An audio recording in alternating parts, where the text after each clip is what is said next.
প্রিয় দর্শকবৃন্দ, আসসালামু আলাইকুম। আশা করছি আপনারা সবাই নিশ্চয়ই খুব ভালো আছেন। আলহামদুলিল্লাহ, আমিও আপনাদের দোয়ায় বেশ ভালো আছি। আজ আমি আপনাদেরকে খুবই মজার একটি সহজ ইফতার রেসিপি দেখাবো। অতি অল্প সময়ে আপনারা ঝটপট এই শরবতটি তৈরি করে নিতে পারবেন, আর সেটি হলো চিরা দিয়ে দেখাবো।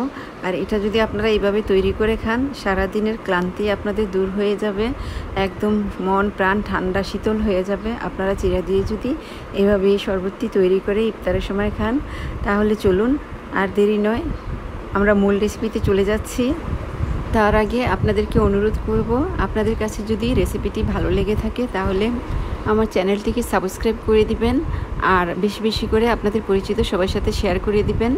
এই যে দেখুন, আমি এখানে কিছু চিরা নিয়েছি, আর আমি নিয়েছি এখানে সাদা চিরা। আর এই চিরাটাকে আমি ভালো করে পরিষ্কার করে একদম চেলে নিয়েছি। দেখুন, চিরার মধ্যে কালো অনেক সময় ময়লা থাকে, সেগুলো আমি ফেলে দিয়েছি।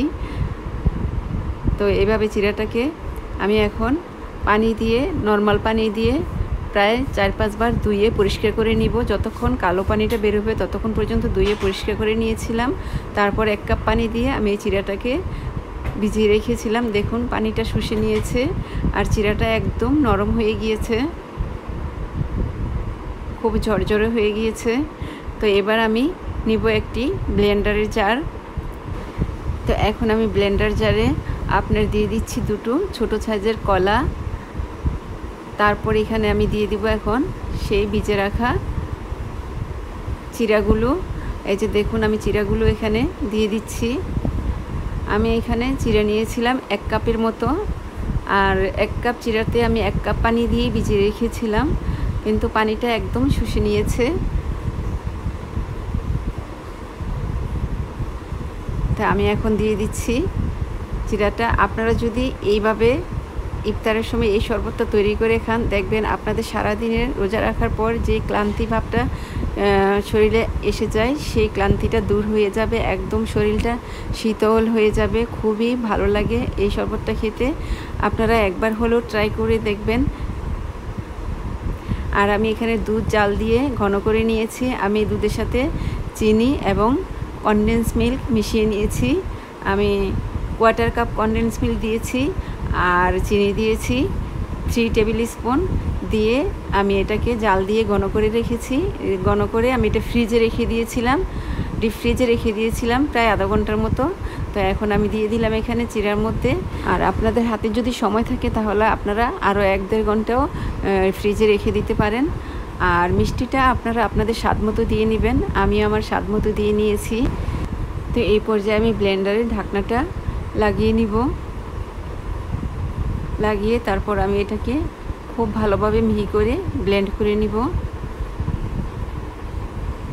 তো আমি এখন এটা ব্লেন্ড করে নিচ্ছি। আর এই শরবতটা তৈরি করতে একদম সময় লাগে না, আপনার খুবই অল্প সময়ে দ্রুত এটা তৈরি করা যায়।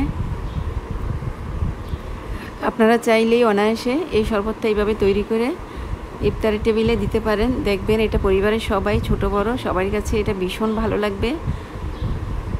কেউ বুঝতেই পারবে না আপনি চিরা দিয়ে এটা তৈরি করেছেন, সবাই ভাববে আপনি লাচ্ছি তৈরি করে দিয়েছেন। এটা খুবই মজা। আপনারা একবার হলেও এটা ট্রাই করে দেখবেন। যেহেতু এখন রমজান মাস, আপনারা ট্রাই করে দেখতে পারেন। আপনাদের কাছে এটা ভীষণ ভালো লাগবে, আমার কাছে তো, আর আমার ছেলে মেয়ের কাছে তো এটা ভীষণ ভালো লেগেছে।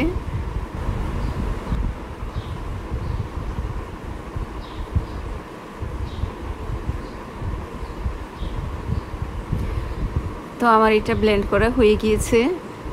আমি এবার আপনাদেরকে দেখাচ্ছি এটা কেমন হয়েছে দেখতে।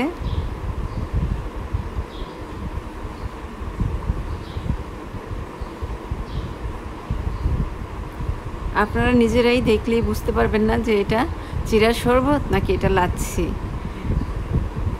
এটা দেখলে মনে হয় যেন আপনারা লাচ্ছি তৈরি করেছেন। তো আমি এটা ব্লেন্ডার থেকে নামিয়ে তারপর আপনাদেরকে সার্ভ করব, দেখাবো তখন। তো আমি এই পর্যায়ে এগুলো সব নামিয়ে নিয়ে নিয়েছি। আর এই যে দেখুন, দেখতে কি সুন্দর হয়েছে।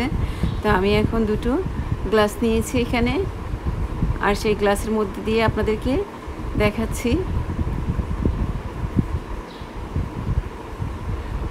প্রথমে আমি এখানে দিয়ে দিচ্ছি আইস কিউব, এই যে দেখুন। তো এটা দিলে কিন্তু খেতে ভীষণ ভালো লাগবে আর ঠান্ডা ঠান্ডা একদম প্রাণটা জুড়িয়ে যাবে।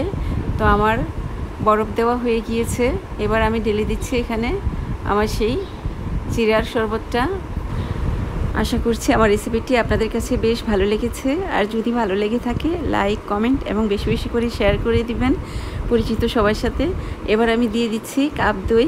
আমি এখানে কাপ দই নিয়েছি আর সেই দইটা উপর থেকে দিয়ে দিচ্ছি। আপনারা চাইলে এই দইটা ব্লেন্ড করার সময় চিরার সাথে দিয়ে দিতে পারেন। আজ এই পর্যন্তই, আবার নতুন কোনো রেসিপি নিয়ে আপনাদের সামনে হাজির হয়ে যাব। আপনারা সবাই ভালো থাকবেন, সুস্থ থাকবেন। আল্লাহ হাফেজ।